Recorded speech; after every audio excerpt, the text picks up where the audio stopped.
रक्ताचं पाणी झालं पाणी तुमच्या जागेवर सुचन आहे.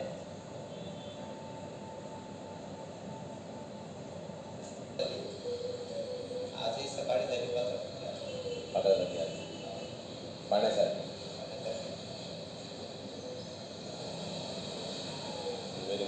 त्यांनी काय म्हणलं होता वाटतं अजूनही लक्ष नाहीच वाचली.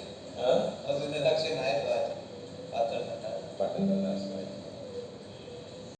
मोटर येऊन राहिलं चांगला लक्ष.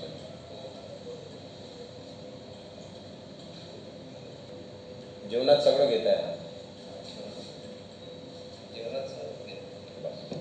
जेवणात चालते ना सर्व. 4-5 दिवसच झाले ना, अजून थोडासा डोस अजून जाऊ द्या, मग बघू.